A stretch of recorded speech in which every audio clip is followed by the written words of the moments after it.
एक थे बिरहा बोल के सुनारी ना दरोगा भी वही जाइबा ना हाँ एक सुन के राम सजा ठंडी तो ऐसे लगत है आओ घर से लोग चल रहा तो उस समय ठंडी ना लगत रहा अब क्यों साल ला ले क्यों लाला ही ने क्यों स्वेटर में ले क्यों पहले ही ना बा अब हम के यो देखे कि देखा भैया सेटो पे आई गलो नहीं रहे ना आई रहा तो दही खाइल दे है फिर आने जाते हो आई एक बिरहा आप लोग सुनी एकदम पारिवारिक बिरहा एक फौजी जवान का दस्तान यहाँ से पर्दा चाहता ना ठंडी लगी एक देशभक्ति बिरहा जो आज एक सरकार मिलकर के हिंदुस्तान को बर्बाद करना चाहती है कोई ऐसा दिन नहीं है जिस दिन हमारे हिंदुस्तान के फौजी जवान सीमा पर शहीद न हो इसलिए मैं आप लोगों से बताना चाहती हूँ भैया कहीं चाहिए वाला चल गया कहाँ वो कहीं पहले हम लोग पियादा कहीं शुरू कर ले रही एक थे चाय हमके दे रही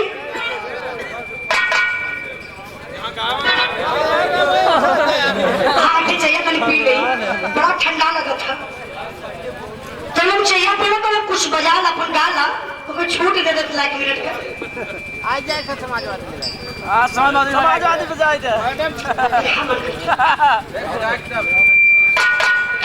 जन्म बिरहा का वजह बनी ए बिरहा की आखिरी में आप लोग सुने हैं और समझे हैं कि अखिलेश भैया कहने का हुआ बिरहा व देशभक्ति लेकिन उस फौजियों के साथ हमारे हिंदुस्तान के देखिए पहले जवान और शहीद होते रहा ना तो वर्दी और टोपी घरे लाश नहीं हुए लेकिन जब धरती पुत्र माननीय मुलायम सिंह यादव जी रक्षा मंत्री हुए तो आदेश किए कि नहीं वर्दी टोपी प्लस जवानों की लाश अब प्लस 10 लाख रुपया मिलना चाहिए परिवार को समाजवादी पार्टी की सोच है लेकिन इस सरकार का कर्तव्य जब आ जाए चुनाव तो निशाना सजले रही पुलवामा जैसी घटना कराई कि पब्लिक का निगाह चल जाए घटना पे सर्जिकल स्ट्राइक कराई ऐसे का होने वाला बात गरीब का बेटवा शहीद हो जात हुआ और नेता मंत्री विधायक मजा मारत हुआ आप लोग कभी नहीं सुनेंगे कि कोई पीएम सीएम एमपी मिलने का बेटा सीमा पर शहीद हुआ हो तो पीएम सीएम का लड़का कहा सही बात या तो सही का तो पीएम सीएम किया तो क्या जानकारी है जोगी और मोदी लड़का ना हुआ अच्छा ने पकड़ बड़ी तेज है चाय पी सकी लगे छूटे ना पड़ोगे भाई देखा हम डरैया से ना डराइए लेकिन पब्लिक से बहुत डराइए नहीं नाच बनोगे वो पब्लिक से वैसे डराइएगा कि हम कलाकारों के आप लोग भगवान हैं आप हैं तब हम हैं अगर आप नहीं यहाँ होते तो हम क्या करने हैं आते इसलिए हमारे भगवान आप लोग हैं आप लोग जमीन पर बैठे हुआ एक जमींदार की हैसियत से हमारे कितना प्यार दुलारी चौकी में एक चौकीदार की हैसियत से गद्दा बैठे वाले गद्दार हो गद्दा पे बैठा हुआ गद्दार हुआ तू का हुआ बैठा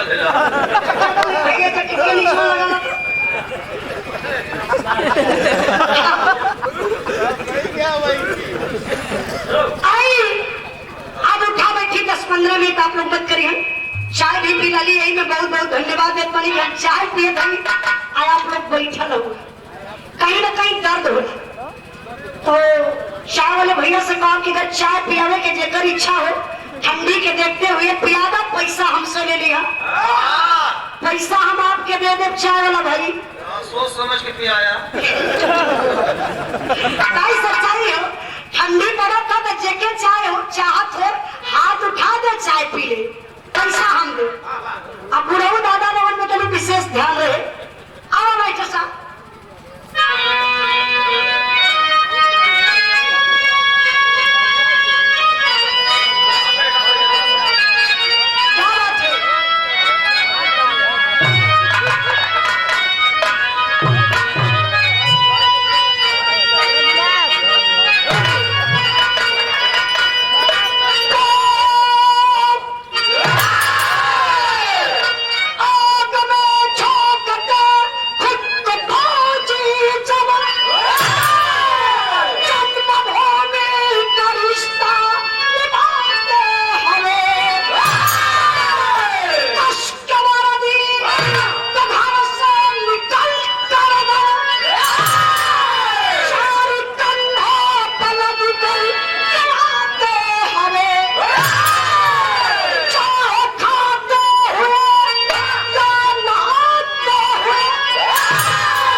इससे बोल रही हूँ कि 4 बिस्सा 5 बिस्सा 4 बीघा 5 बीघा खेतिए में हुई।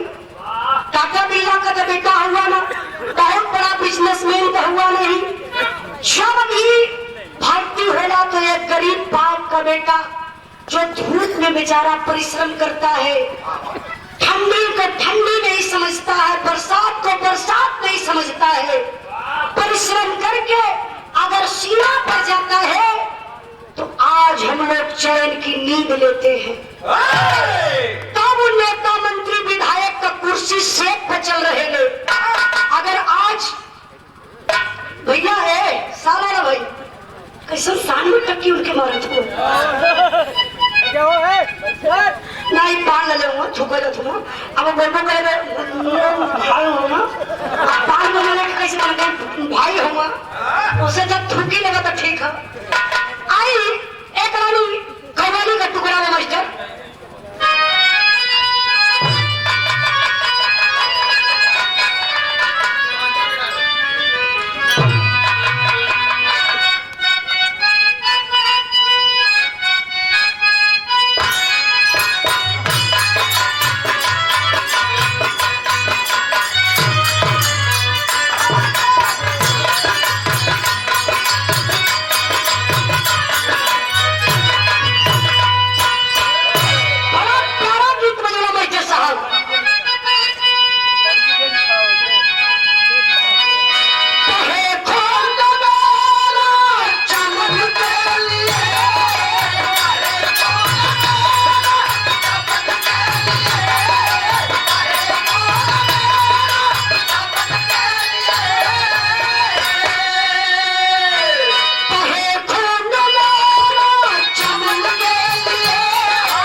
जिला झांसी, झांसी का रहने वाला एक व्यक्ति जिसका नाम बताया गया संपत।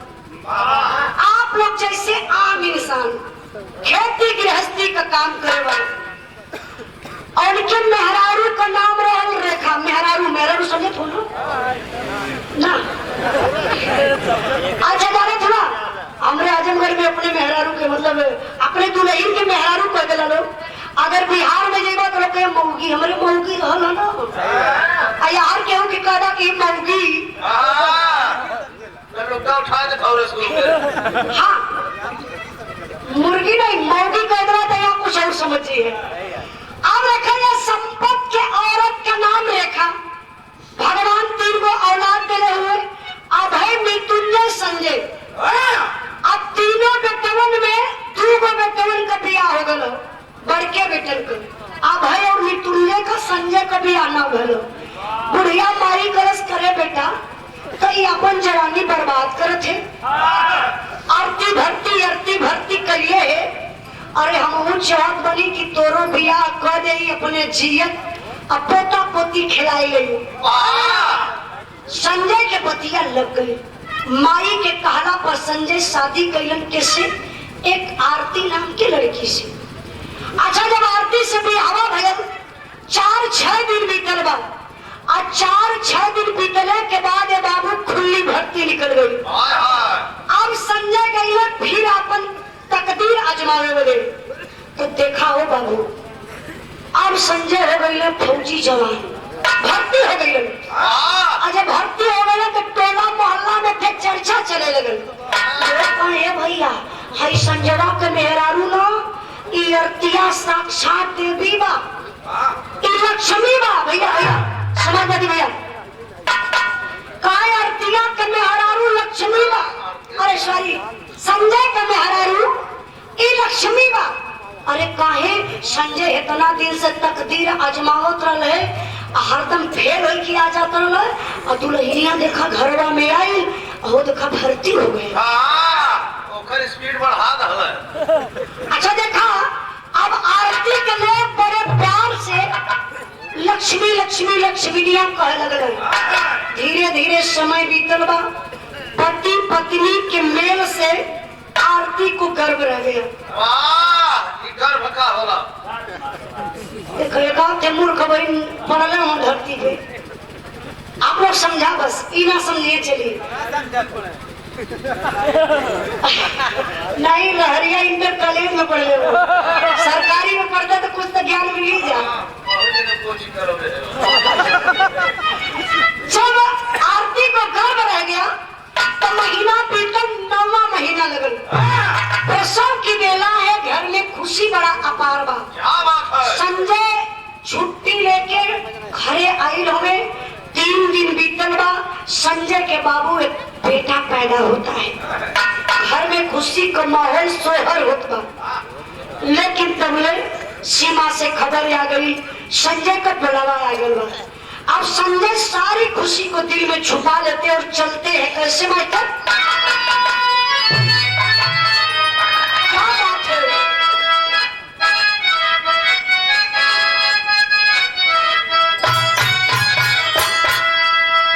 कबो कबो माइकल अपने कलर का गीतियों बजा देला। कोनो एनही नियर के भौजाई रहल। करिया आदमी ना होना कम ऐसे भौजाई रहल, सुतल रहल। और देवर रहल क्रिकेट के खिलाड़ी, छक्का चौका फील्ड में मरले बा। बड़का पेट लाले बा आयल, देखलस भौजैया सुतल बा, और जाई कोई बैठवा से भौजैया के बगलिया में वही मुठियावा खोद दहल। ऐसे बगलिया में ऐसे खोद दलस। भौजैया चुगोर से चिहुकल, उठ के बैठ के कहत का है तोर बबुआ? काय इतना मोट लगावत होला हो। ई तो आदत बड़ी गंदी बा। तबे देवरवा खिसियाई गल, लजाए गल। अच्छा लजाए के कहत का बच्चो साहब, ए भौजी अरे सुन भौजी ए भौजी क्या करबो तुम दिन को तकिया ए भौजी क्या करबो तुम दिन को तकिया ए भौजी क्या करबो तुम दिन को तकिया लगवा देवरा बाप कवा चली बतिया लगवा देवरा बाप कवा चली बतिया ए भौजी क्या करबो तुम दिन को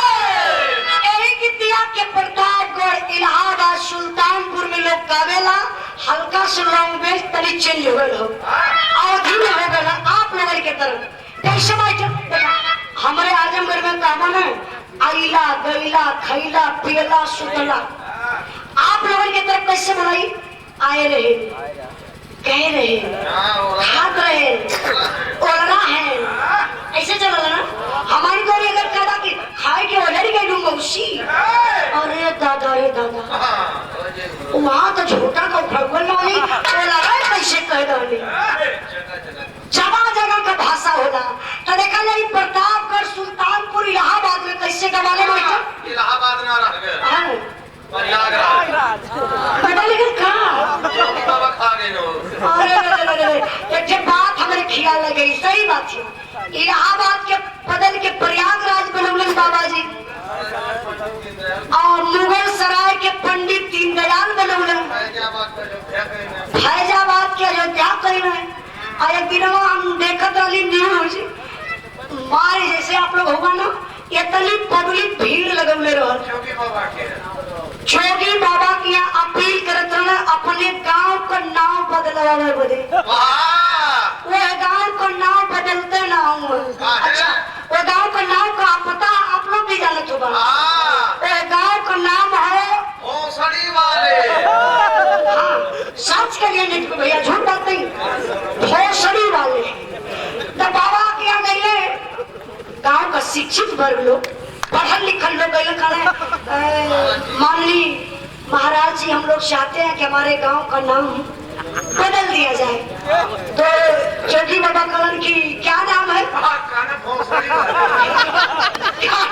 भोसड़ी वाले कलम जोगी बाबा कलम लगा सोचा तो समझ में ना बैठा जोगी बाबा सोचा तो ये सब गाली दे रहे हैं कि नाम सच में बदलवाने के लिए आए कल अच्छा तो ये बताओ मल्ला उस गांव का नाम भोसड़ी वाले है तो क्या दिक्कत है कहा तो महाराज जी जब हम लोग बस में बैठी ला तो कंडक्टर आता है तो बोलता है कि भोसड़ी वाला टिकट कटाओ भोसड़ी वाले टिकट कटाओ तो हम लोग कटवा लेते हैं और जब स्टेशन हम लोगों का गांव आता है तो कंडक्टर बोलता है उतर जाओ तो सरकार हमारे तो उतर जाएगा कुछ बोली रहना लेकिन जब मेरे मन का टिकटवा कटावा लो तब क्या कहना पता आपके सरकार सही बात है भोसड़ी वाले उतर जाओ हाँ अच्छा ऐसा गाँव का नाम अगर जोगी बाबा बदल ले होता आप कलिया भैया जाने तो कलिया प्यारे बोल रहा कलिया जौनपुरवा में एक खजुहट गांव मिल गए हम कलिया भैया जाए कि कुछ खजुहट उजुहट के बदलवा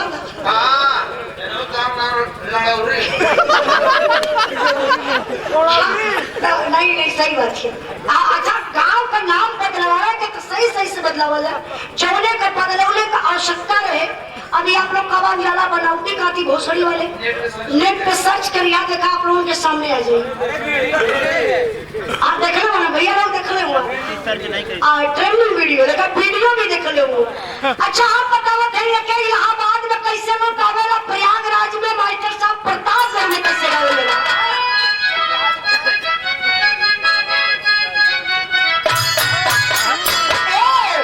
उड़ती चिड़ैया कहे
बाबू चल दिया।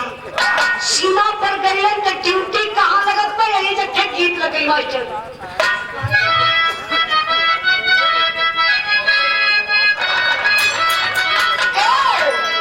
गीत के चचा स्वर्गीय रामदेव गुरु में रामदेव गुरु का अंदाज अलगे रहल, ये हमार अंदाज है, एक हम अपने अंदाज में गाओ थे। कैसे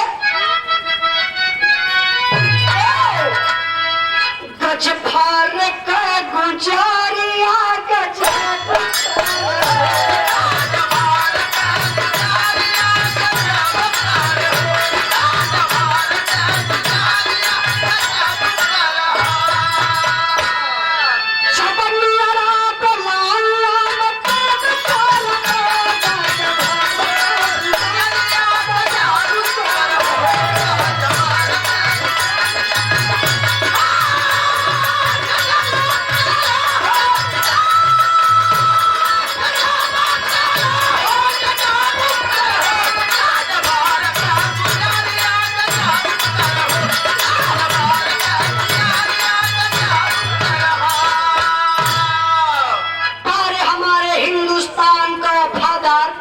जवान जो सिंधु नदी है बाबू, जो हिंदुस्तान पाकिस्तान का बंटवारा करती है, हिंदुस्तान से बहते हुए पाकिस्तान में जाती है। अगर उस नदी का पानी आज रोक दिया जाए तो पाकिस्तान के काका से काम चलावे पड़ी, प्यासे मर जाएंगे। उसी नदी के तट पर फौजी जवान तैनात है, तब तक 7 आतंकवादी हमारे हिंदुस्तान में घुसना चाहते थे। पर हिंदुस्तान का फौजी जवान उठा लिया और करता है क्या, तुम्हारे बाप के बतौत का समीर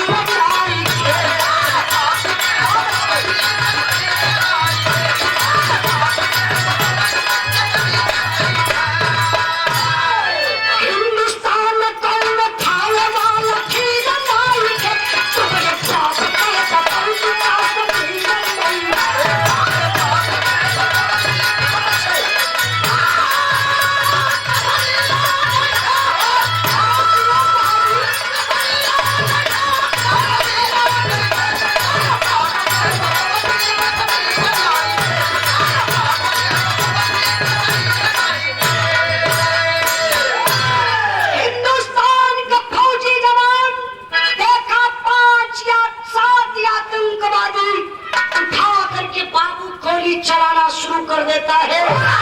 तर तर तर तर तर तर तर तर तर तर तर तर तर तर तर तर तर आतंकवादियों के लड़का है, तर तर तर गोली चलाए। 5 आतंकवादियों को संजय मौत के घाट उतार दिया, लेकिन अभी 2 बचे हैं मेरे बाबू। कहां से दुश्मनों की सनसनाती हुई गोली आई और संजय के कंधे में लग जाती है। वो झुक जाते हैं, वो झुक जाते हैं, फिर भी उनका जुर्म निरंतर जारी है। उनके 10-10 फौजियों पर हमारे हिंद का 1 फौजी भारी है। हिंद का फौजी संजय का अता पता कुछ न पाए हैं। सिंधु नदी में कई जगह जाल डाल छनवाए हैं। शहीद घोषित हुआ जवान, बिन डेड बॉडी का दाह हुआ। 10 लाख रुपया मिला, आरती का जीवन तबाह हुआ। चौथ मौत में बदल गई, चौथ मौत में बदल गई। अब सपने सारे सपने हैं। आरती के ससुर संपत बोले जो सबसे ज्यादा अपने विराय से मोड़ ले। संजय 5 आतंकवादियों के मरलन, लेकिन 2 थे पापी बहन बच गलन। कहां से कैसे गोली चलाते हैं बाबू। संजय को आकर के कंधे में लग जाती है। संजय अपने आप को बहुत संभाला, लेकिन शरीर का बैलेंस बिगड़ गया। वही नदियों में गिरलन और संजय डूब गए। और जब डूब गए तो भारतीय सेना लगातार कई दिन उस नदी में जगह जगह जाल डाल करके खोजते रह गए बाबू, लेकिन संजय की लाश नहीं मिली। तब सरकार हार करके संजय को शहीद घोषित कर देती है कि संजय शहीद हो गया। घरवा खाली संजय के बाबू संदेशा गयल कि आपका बेटा संजय शहीद हो गया। परिवार के लोग के ऊपर बाबू पहाड़ टूट गया। लेकिन जमाना के देखते हुए अंतिम संस्कार हुआ, सिर्फ नाम लेकर के अंतिम संस्कार हुआ। अब 13 ही भी बीतल, और जब 13 ही बीतल तब फिर भारत सरकार द्वारा 10 लाख रुपए का एक शहीदी राशि, एक चेक मिलता है। अच्छा, वो चेक केकरा नाम से मिले? संजय की पत्नी जो विधवा है आरती के नाम। आरती को जब 10 लाख रुपए का चेक मिलता है बाबू, तो जहर का बीज बोआई गई घरवा में। पूरे परिवार की निगाह से संजय शहीद ये शब्द ही निकल गया। सब भुला गए कि संजय हमारा शहीद हो गए। सिर्फ पूरे परिवार के दिमाग में एक ही बात चलत बा कि 10 लाख रुपया ई आरतिया के पास बा, एक एक पैसे हमार ले ले। तो एक दिन की बात है, आरती का जो ससुर है संपत बड़े प्यार से आरती को अपने कोठरी में बुलाते हैं। अंदर बुलाए के बाबू अंदर से सिटकिनी लगा दल, कोई कोठरिया में बैठाए के। अब करत कहूँ एक लाइन गीत लगल मास्टर।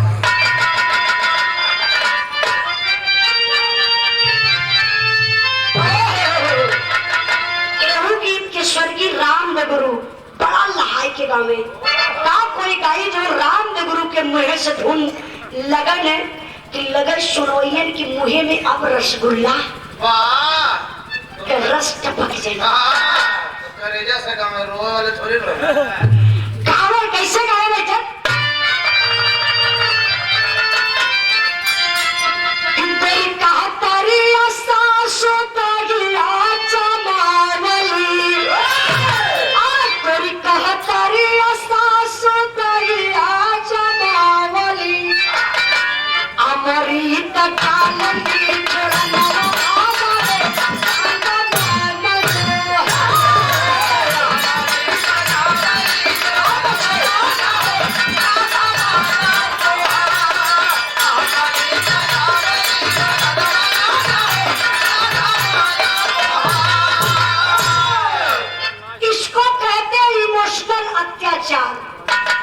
इमोशनल अत्याचार आप लोग बड़े दिमाग से बात के लिए गई।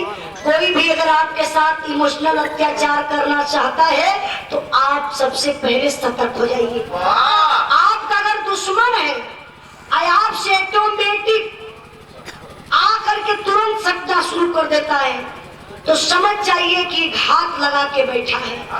अब उस संपत आरती का ससुर लगना बिल खाए खाना बैठा, मुझे भी दुख है तुझे भी दुख है, क्योंकि मेरा बेटा था संजय, तुम्हारा पति था, बेटा मेरा शहीद हो गया। मुझे दम तो है बेटा, लेकिन मैं चाहता हूँ ना ये जो परिवार में हमेशा लड़ाई झगड़ा चलती है, इस झगड़ा की जड़ बेटा तुम हो। अरे बाप रे पप्पा, विधवा के ऊपर पहाड़ टूट गया, कलंक लगत बा। झगड़ा मेरे चलते अपने ससुर के सामने टूट गई आरती। बोली बाबूजी,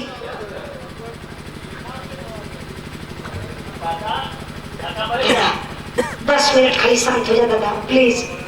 आपको बहना बेटी लगा, थोड़ा सा शांति खाली 10 मिनट बनावा, नहीं तेरा समनवा के बैठा जगैया तो बिछावल हो, काहे कमले खड़ा रहिए बुढ़ापा का शरीर। पाँव भारी हो जाए। पाँव भारी ना कर लेला, चचा गोर और पिराए लगी, तकलीफ बढ़ जाई। आई के रहा देखा जगह में बैठला 10 मिनट खाली, मतलब बोला हम बिराए तरह में लहा ले बैठी। अच्छा देखी, अब वो संपत आरती से कहते हैं, क्या कहते हैं?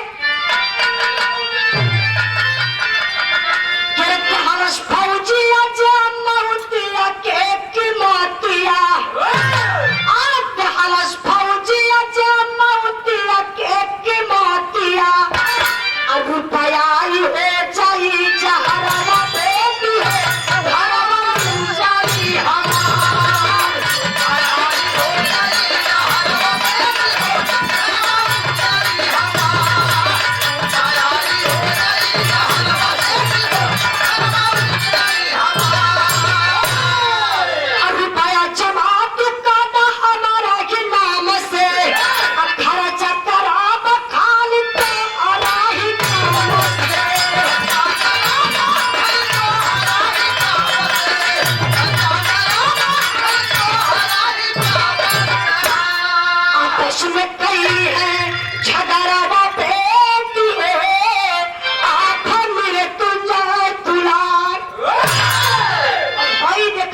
पैरवा करनी है। अब पतो के पतो नहीं समझत बा। कैसे बेटा सुन, जो 10 लाख रुपया है ना तुम्हारे नाम से, वही तो परिवार में झगड़ा चल रही है। सुन ना, वो 10 लाख रुपया हमारे नाम से ट्रांसफर कर दे, और जब वो पैसा मैं पा जाऊंगा ना, वादा करता हूँ आरती, 1 रुपया परिवार में किसी को नहीं देने वाला हूँ। सिर्फ जब भी 1 रुपया खर्च करूंगा तो तुम्हारे काम से। अरे बाप रे बप्पा, अब वही हई देखा, ताजा ताजा वो मांग का सिंदूर उजड़ल बा। जवनिये में बेचारी विधवा हो गई। कहा 10 लाख रुपया से अपने पति की तुलना कर सकती है? गौर करेंगे, जिसका पति दुनिया में नहीं है, जिसके पास औरत नहीं है, वो बताएंगे ना बाबू। जगत परिवार भरल बा, ओके का पता रही। आरती रोने लगी। अरे बाबूजी, आप पैसे की बात कर रहे हैं? भैया भैया भैया भैया, आप पैसे की बात कर रहे हैं? मुझे रुपया पैसा कुछ नहीं दिखाई दे रहा। मेरे मांग का सिंदूर उजड़ गया, मैं जवानी में विधवा बन गई, मैं जी रही हूँ सिर्फ एक लाश बन के बाबूजी। जीने का मन बिल्कुल नहीं है। अब इतनी बात जब वो संकट सुना,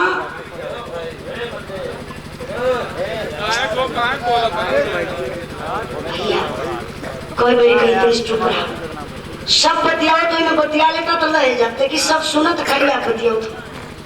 अब इतनी बात जब आरती सुनती है बाबू ना, हथवा जोड़ गलस, ऐसे शरीरिया कांपे लगल।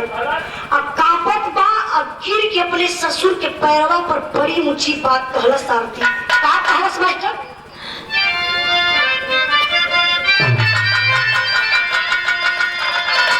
अरे मेरे राम, रुपया तो हक्के लौका बाबूजी, जीवता लाश हो गई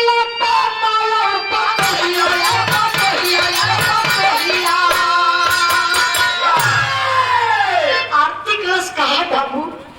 हाई पोता पतो आपके नजर में ना लो बात में।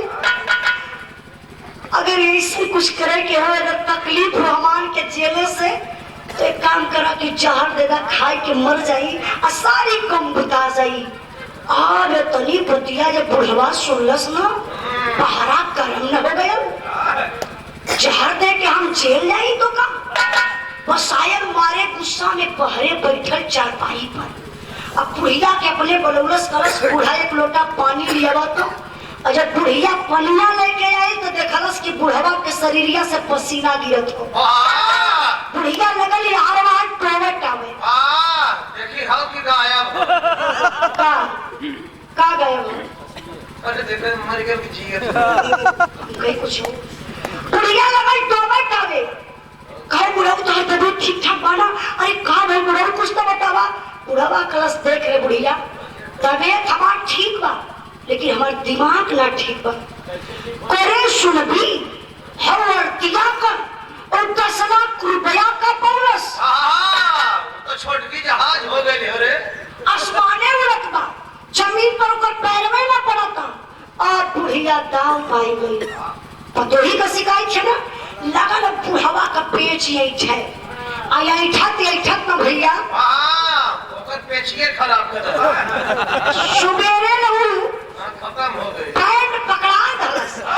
चढ़ावत बुढ़वा के का पता, कहो बुढ़ऊ हम तो तुझसे पहले ही कहली ई कुलक्ष्मी बा, डाइन बा, हमरा लाल के खाई गई।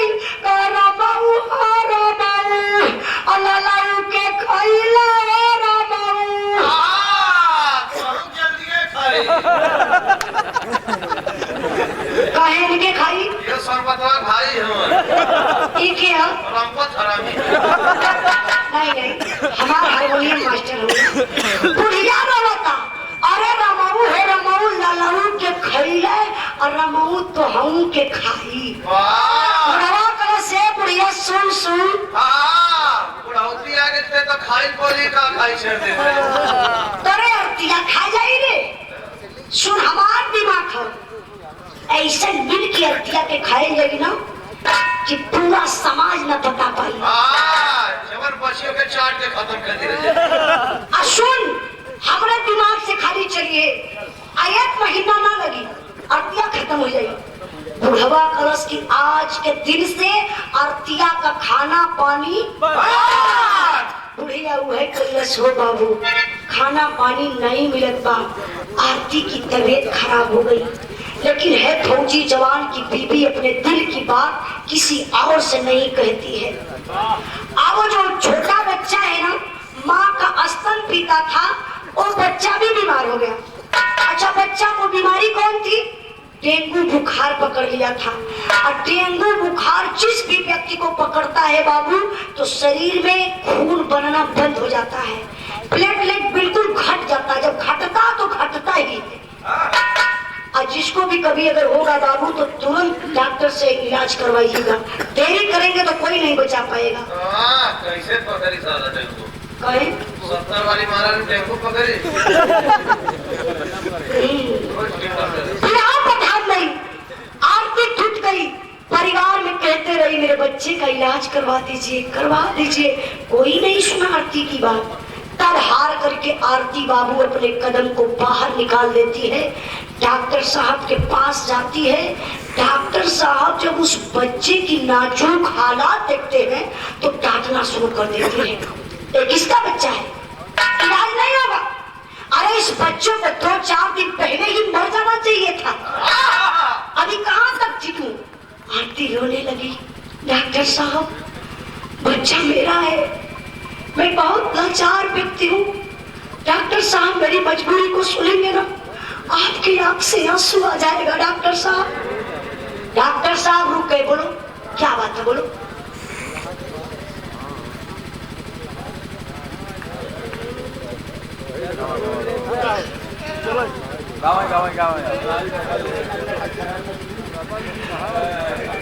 आप शुरू करें। देखा भैया, आप गाँव है। अब देखे डॉक्टर साहब बोले क्या, बोलो बोलो जल्दी बोलो।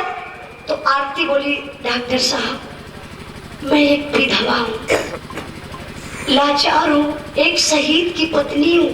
जब शहीद सब डॉक्टर साहब सुने तो सोच गए ना ना ना, लगता है बेचारी विपद की मारी है। तो क्या हुआ साहब, मुझे 10 लाख रुपए शहीदी राशि मिली है, उसी पैसे के चलते परिवार में मेरी एक पैसे की कदर नहीं है।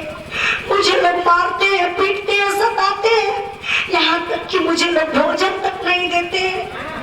मेरे बच्चे को बचा लीजिए, मेरी बुढ़ौती का सहारा होगा डॉक्टर साहब। डॉक्टर साहब के आंख से आंसू छलक आया, बोले बहन सुनो मेरी बात, भगवान के ऊपर छोड़ दीजिए, इलाज तो मैं शुरू करता हूँ। डॉक्टर साहब इसीलिए बताया जाता है सेकेंड गार्ड छोटका भगवान हुआ करते हैं। इंसान की आधी जिंदगी डॉक्टर लोगों के हाथ में होती है। डॉक्टर साहब इलाज शुरू करते हैं। बारे दुनिया के मालिक, उस बच्चे को आराम होने लगा, अब बिल्कुल आराम हो गया। जब आराम हुआ तो डॉक्टर साहब बोले कि 30,000 रुपए की जरूरत है, जो दवा का खर्चा बाकी खर्चा मैं सह लूंगा। अच्छा, तो विधवा बेचारी 30,000 कहाँ पाएगी, 30 रुपया उसके लिए मुहाल है। लेकिन जो पहले का पैसा कुछ बैंक में था, जाती है बैंक से कुछ पैसा निकालती है, जो पैसा कम हुआ तो आप लोग जैसे आम इंसानों से भीख जैसा मांगती है। देखिए, अब पैसा 30,000 जब जुटा लेती है तो जाती है हॉस्पिटल। ये सारा लोकेशन बुढ़वा संपतवा आरती का ससुर पपियावा मुट्ठी में रख लेगा। 1 लाख रुपया में 4 गो बदमाश खोजले रहल आरती के मारे बदे। ये लिए कि आरती का बेटा अफसोस तो गलबा घरे फिर आई और 10 लाख रुपया वही को हुई। आज जो 4 बदमाश हैं नाहरी के पुलिया पे जाए के बैठ के इंतजार करते हैं, आरती इसी रास्ते से जाएगी। तमाम लोग आते हैं जाते हैं, लेकिन जब आरती जा रही थी बाबू ने, एक बदमाश उसमें से पहचान गया, आवाज दिया, एक्सक्यूज मी मैडम, आप आरती है क्या? आरती रुक गई, हाँ भैया मैं आरती हूँ। आपका पति संजय शहीद? आरती बोली हाँ भैया, हाँ मैं उन्हीं की पत्नी हूँ। हाँ आप लोग कौन है? आरती तो यह समझ गई कि लगता है मेरे पति के लोग दोस्त हैं, हमारी मदद करेंगे। आई है बतिया का बाबू जहर हो गई। तबले वो पपियवा आरती का मुहवा कस कैसे दबलस, अवजिए बंद, हाथवा इसे पीछे करके चढ़ा दलस।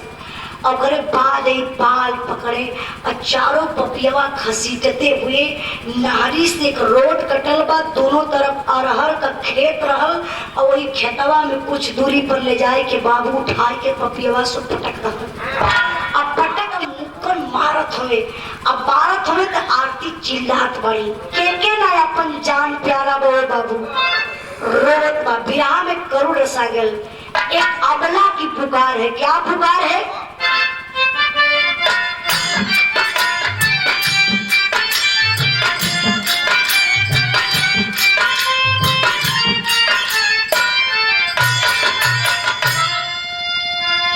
सौकसी नरवाजे पर छिलला के साइया रे, छिलला के साइया हो, आई माता मरले के तू पारती। डेंगू पायल बा हमरे आहर सुगाना के, आहर सुगाना के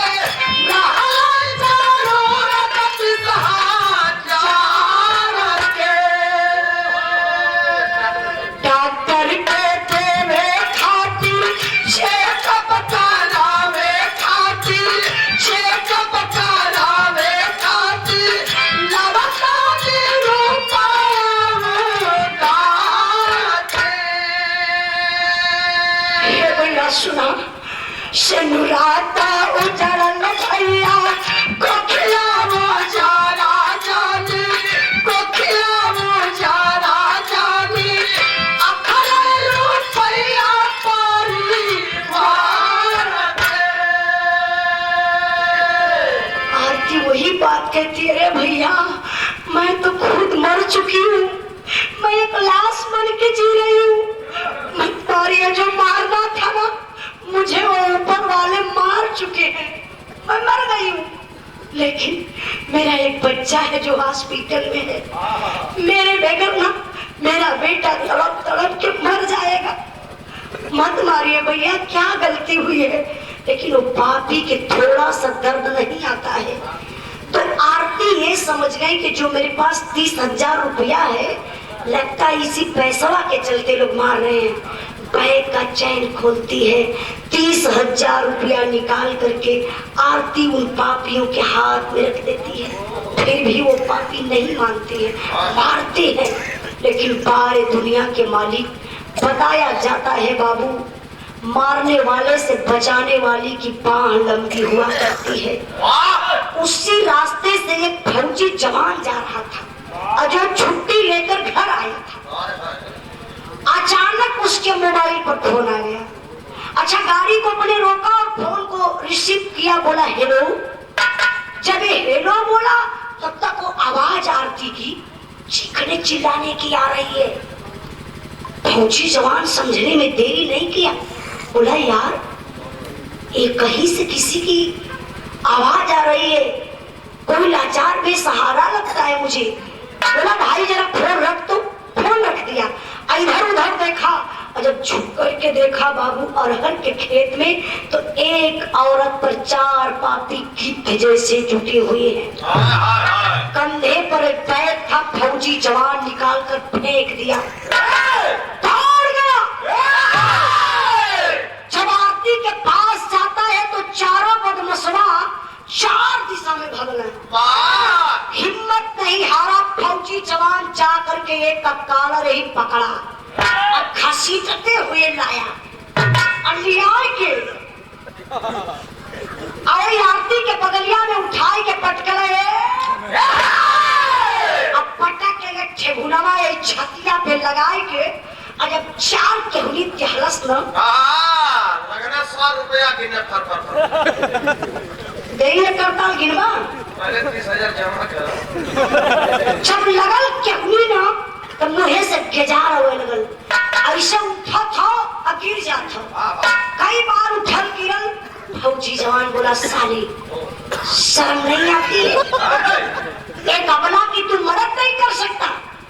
क्या तुम्हारा अधिकार है उस सबला को मारने के लिए? वो जो बदमाश था बोला मत मारिए भैया, बहुत चोट लग रही है भैया। मैं सच बता दूं, हम लोग चोर थे, बदमाश थे, लेकिन एक रईस इंसान बन गए। तब ले फौजी जवान फिर तमाचा खींचा, साला रईस इंसान बन गया। हाँ भैया सुनिए, हम लोग क्यों मार रहे थे? पैसा। फौजी जवान बोला रे साला पैसा? कौन दिया पैसा? सुनिए मेरी बतिया, पहले सुनिए, सब बता देता हूँ। ये आरती है, आरती के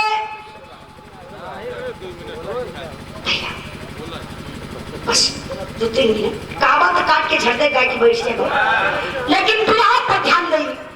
फौजी जवान बोला साला पैसा कौन दिया? बोलन कि ए आरती इनकर पति संजय शहीद था। वो फौजी जवान का दिमाग काम कर दलस, बोला नहीं, सिर्फ सोचने लगा फौजी जवान, अरे ए आरती संजय, वही संजय क्या जो मेरे साथ ड्यूटी कर रहा था, ए संजय की पत्नी। तुरंत दिमाग लगाया फौजी जवान, अच्छा पैसा कौन दिया था मारने के लिए? वो बदमसवा तीनों के बोला ना, चारों इकट्ठा हो गए। कारण कि भैया इनकर ससुर संपत्ति, इनकी शहीदी राशि 10 लाख रुपया मिलल, 9 लाख लिए, 1 लाख मान के दिए। और जब आरती के बेटा के मार दिए तब फौजी जवान बोला सुनिए, मुझे जान मारने में बहुत मजा आता है, 1 लाख जा करके संपत्ति से ले लेना, और इस औरत को और इसके बेटा को तो मैं मारूंगा, अब मेरे लोकेशन में रहना। और सुनिए भाई, ऐसी जगह मारकर फेंकूंगा ना, कोई पेपर पत्रिका नहीं बोलेगा। इतना कहला तब ले वो चारों बदमाश पहुंचले कहाँ? संपत के दुआरे। संपत बैठल हुआ, जाए के कुल लमवा से चिल्लात हुआ, काहे कक्का?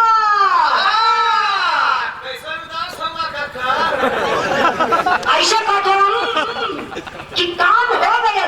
संपत का सोचते रहना, चुप चुप चुप, ऐसे इशारा करियन कि पीछे से घर में आवा। और चारों बदमाश जब पीछे से घर में गईलन तो संपत अपने बुढ़िया से कहा, तो देखलू ना बूढ़ा, नया लड़का रहना सो, बड़ा सफाई काम करना है, मार गई लड़तिया। बुढ़िया कहती सच्चो बुढ़ो, सच्चो मर गई कि झूठे हो?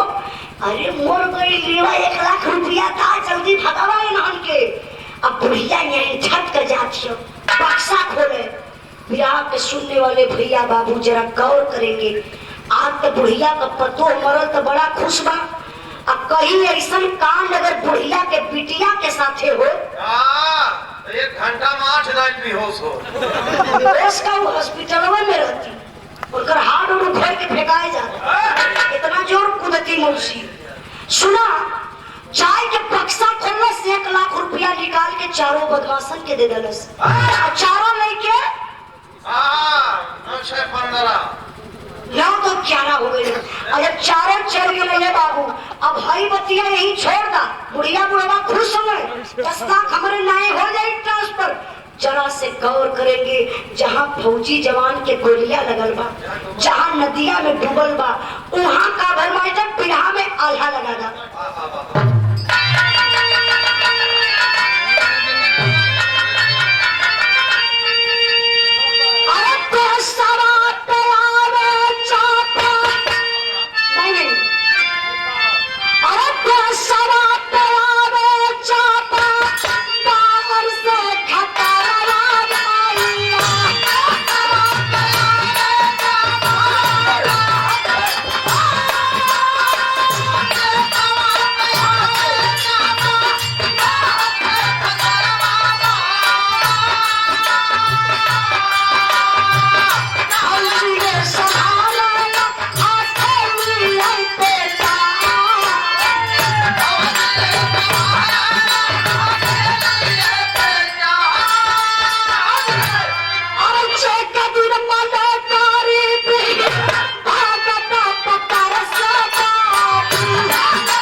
पर ध्यान दिए बाबू, 2 मिनट बिरहा और रह गई बा। अब एक मल्लाह जाता है मिलिट्री कैंप में, फौजी जवान के सामने जाकर के बोला जय सर। फौजी जवान बोले जय जय, कौन हो तुम? साहब मैं जात का मल्लाह हूँ, मैं सिंधु नदी है ना, इसी में मछली मारने का काम करता हूँ। साहब कुछ दिन पहले की बात है, मैं नदी में मछली मार रहा था और एक हिंदुस्तानी वर्दी में एक जवान की लाश बहते हुए आ रही थी। साहब मैंने देरी नहीं किया, उस लाश को बाहर निकाला। जब मैंने ध्यान से देखा ना तो फौजी जवान को गोली लगी थी, लेकिन हल्की हल्की सांसें चल रही थी। साहब मैंने देरी नहीं किया, ले जाके हॉस्पिटल में भर्ती कर दिया। उस फौजी जवान को आराम हो गया है, अपने परिवार से मिलना चाहता है, लेकिन मेरे पास इतना पैसा नहीं है जो मैं उस फौजी जवान को हॉस्पिटल से निकाल कर उसके परिवार से मुलाकात करवा दूं। ईमानदारी के साथ फौजी जवान जब जाते हैं हॉस्पिटल में, देखते हैं, अवाक हो जाते हैं। अरे भाई संजय, तू तो शहीद हो गया था, लेकिन जीवित कैसे मिला? संजय अपन बीतल बात बतावत हुए, मुझे याद है मैं 5 आतंकवादियों को मारा और 2 बच गए थे। कहां से दुश्मनों की कैसे गोली आई मुझे लगी, मैं बहुत बर्दाश्त किया, अपने आप को बहुत संभाला, लेकिन मेरे शरीर का बैलेंस बिगड़ गया, मैं नदी में गिरा, डूब गया। इसके बाद क्या हुआ मुझे कुछ नहीं पता। मेरे लिए भगवान तो मल्लाह हुआ। इतने बतिया बाबू, अब मीडिया वाले आयल हुए, अब पूरे टीवी चैनल पर दिखावत हुआ। जो संजय शहीद हुआ था जीवित मिला है, वो हॉस्पिटल में मिला। कल सैनिक सम्मान के साथ अपने परिवार में जाएगा, परिवार से मुलाकात होगी। तमाम बात दिखावत बा टीवी पर। अब पूरा हिंदुस्तान टीविया देखत रहा, वह टीविया संपतवा सरवा देखत रहा का हिंदुस्तान से बहरे रहल का। अच्छा जब संपत देखा ना तो बुढ़िया के बोले ये बूढ़ा, अरे अवा हरी देखा टीविया पे हो। बुढ़िया का लड़का आए बुढ़ऊ, ये उम्र में गंदा गंदा फोटो देखला हो। बुढ़िया गुस्सा थियो। अब बुढ़वा जब डटला तो बुढ़िया चश्मा लगाए के जब देखत थियो कि तनी तनी चिन्ह थे, का कहत है को बुढ़ऊ हमारे संजय ऐसे रहा, हमारे संजय में तिलकम लोग। बुढ़वा बोला नानी अखिया तोर फूट गई है कहा रे के करो बुढ़िया तुमने कहा तो अखिया फूटल बा, चिन्हत ना हो अपन बेटवा संजैया बा। देख बुढ़िया केहू को कुछ बिगड़ले ना रहले, सारी खुशी घर में आवत बा।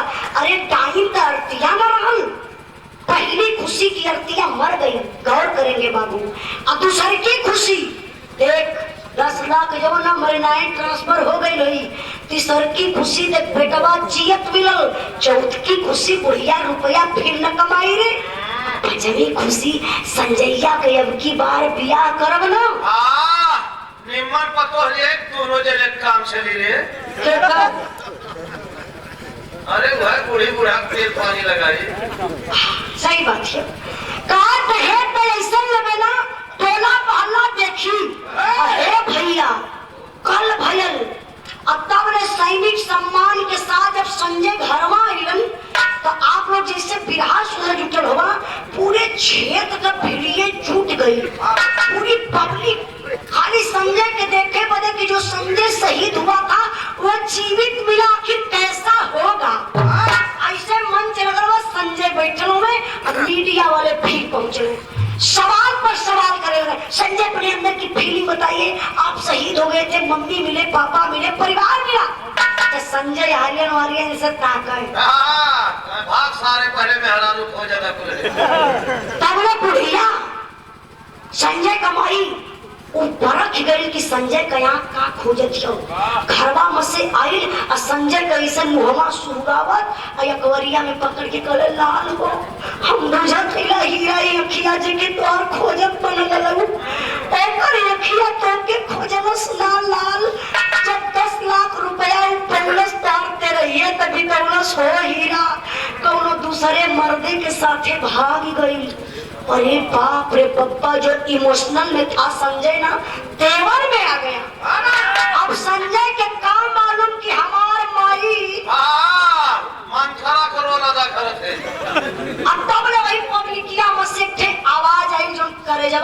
चीर रहलस। आवाज के कर रहा कैसा रहा बिरहा का आखिरी लाइन में मजा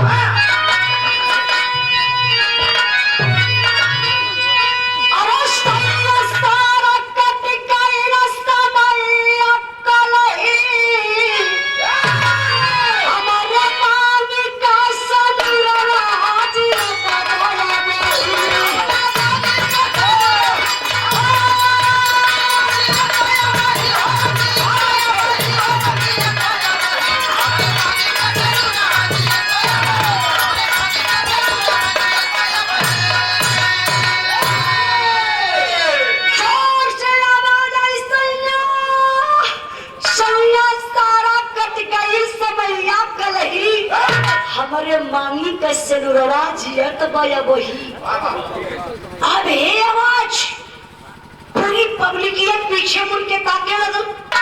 अरे कौन बदतमीज औरत है जो संजय को अपना पति बना रही है? पब्लिक ना चिन्हत बा लेकिन संपतवा चिंता है छीन गल बुढ़वा कहलस को होई अर्तिया को सरवा से धोखा कइलन का 1 लाख रुपया ले गइलन।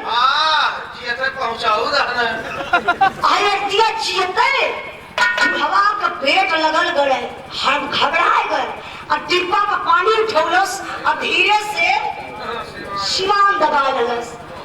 अब आई के बुढ़िया जब देखलस त कहलस को हो अर्तिया बा मौसी की लड़की खड़ी है। अब तब ले आरती करवाई रही।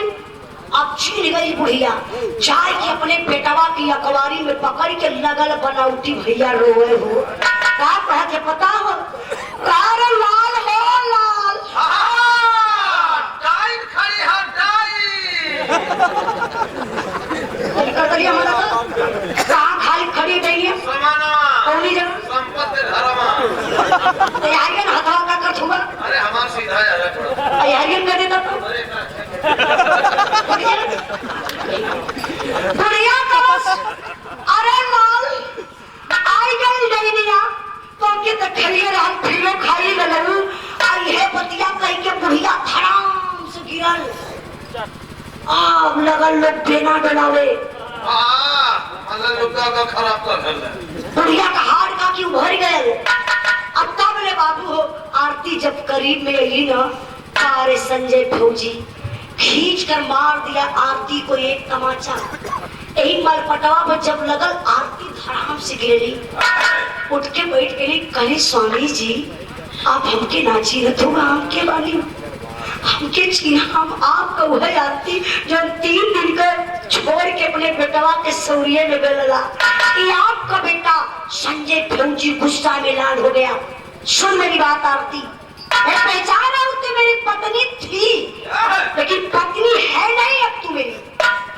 तू मुझे ये बता कि मैं देश का रक्षा कर सकता हूँ लेकिन तू मेरे परिवार की रक्षा नहीं कर पाती थी। क्या 10 लाख रुपया मिला किसी पराये पुरुष के साथ में चली गई। अरे बाप रे बाप ये बतिया जब सुनलन ने एक दूसरा जवान हुई पब्लिक में से बोलन भाई संजय तो मुझे पहचान रहा है मैं कौन हूँ। संजय उठ के खड़ा हो के जाए के गले मिले लगलन। अच्छा रहल के देवानंद फौजी जो आरती को बचाया था वो सारी बतिया संजय से बता दलन। अरे आप यही जानना चाहते हैं ना कि आरती पराये पुरुष के साथ में नहीं आरती को मैं ले गया था और अपने धर्म की बहन बना कर रखा था अपने घर में। अगर इस बात की जानकारी चाहिए ना तो अपने पिता संपत को बुलाओ अब संपत लगने खो जाए। संजय मिले संपत मिले कहाँ से 4 गो लड़का खोजत खोजत कहाँ पहुंचल रहरी के खेते में वह रहरी का पेड़ पकड़ के संपत 70 वाली मार के झोन मार 4 लड़का पता लगा रहा कहे कक्का चला घर चेक बटत होलेला चला अब बुढ़वा तो कुल बात जनते बा की भेद खुली। कैसो लड़का टांग के लेके अइले खड़ा जब कइलन देवानंद फौजी सवाल कर दिया पिताजी आप 1 लाख रुपया किसको दिए थे आरती को मारने के लिए। कहे का हो लाल तू के होगा हमार भरल पुरल दुनिया उजाड़त होगा हमें खुशी मिलल हमार बेटा मिलल पतोह मिलल पोता मिलल। जब सुन ली हमार बेटवा शहीद हो गए, 1 रुपया चार खाए के ना रहल कि खाए के अपने बेटा को गम मिटा ली। चल जा बेटा आपके सामने से। सारी बतिए देवानंद फौजी बता दे रहे संजय से। अरे बाप रे बप्पा, हथवा जोड़ के बाबू संजय अपने पिता से कहे लग रहे, बड़ी ऊंची बात कहलन, पिताजी पैसे के चलते मेरे परिवार को आप उजाड़ना चाहते थे, सारी प्रॉपर्टी ले लीजिए पिताजी, आपका 1 इंच मुझे नहीं चाहिए, लेकिन मैं वादा करता हूँ जब तक कमाऊंगा ना सर्विस करूंगा पिताजी, अपने सर्विस का आधा पैसा आपको देता जाऊंगा, आधे में गुजारा करूंगा। और सुन लीजिए पिताजी, आपका बेटा संजय शहीद था, शहीद है। अब माई तू सुनला कौन पराए पुरुष के साथ में आरती भाग गई ना, समझ लिया कि तुम्हारा आरती भागली बा। फौजी जवान अपने बीवी बच्चे को लेता है, ड्यूटी पर चल देता है। तब रे आरती हथवा जोड़ लगी, पिछवा मुड़ के तकली, कहनी बड़ी ऊंची बात हो भैया, जो करजवा में छेद कर ली। इतना पिटाला पर कौन नारी रही जब ऐसा बात दिल से बोली, नारी हो तो आरती जैसा। कैसे माइटर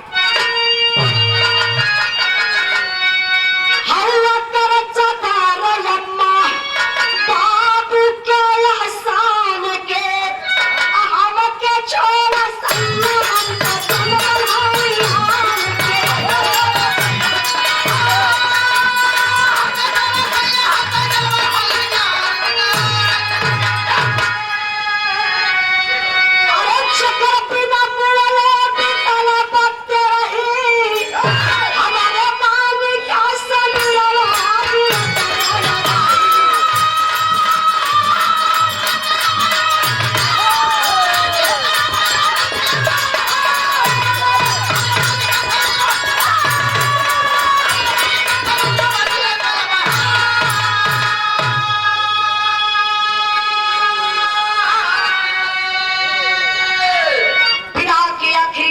सम्मान की हमारे दरोगा भैया, आप गीता नगर के धरती से बहुत बहुत भैया के प्रणाम, 1 रुपए का पुरस्कार।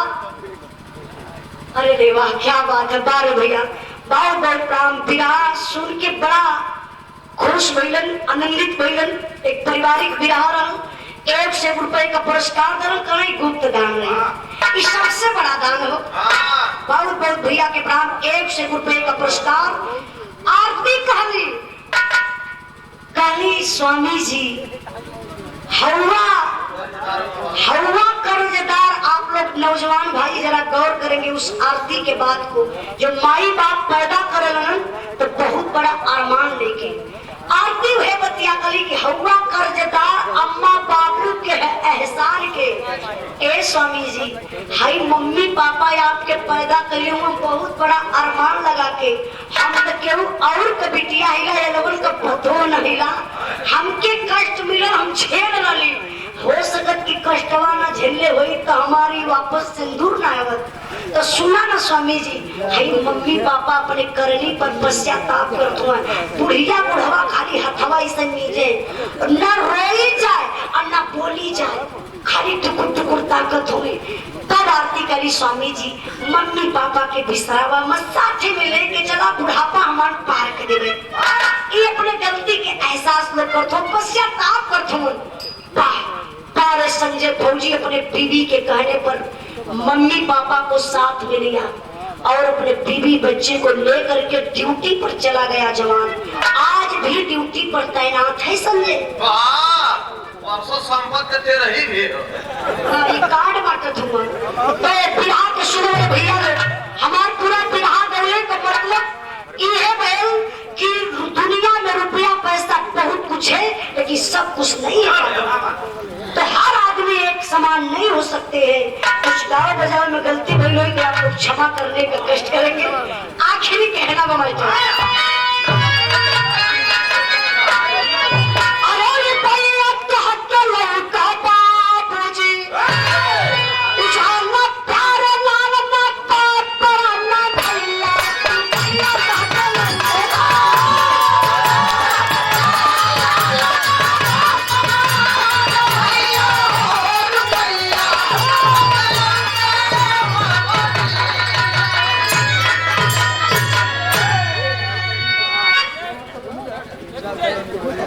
हो अच्छा ये भैया के एक लाइन में फरमाइश बाजे कर राम ना बिगड़ी है कर का केहू बिगाड़ी है भैया।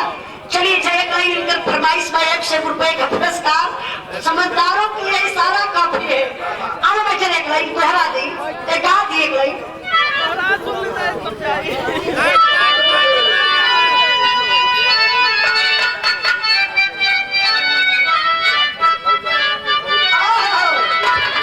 बड़ी प्यारा ही चॉइस किया भैया। नीचे बसता आ जाओ। अरे केहू का भिखारी अरे केहू का भिखारी अरे केहू का भिखारी केहू का भिखारी राम ना बिगड़ी है जे करे का केहू भिखारी।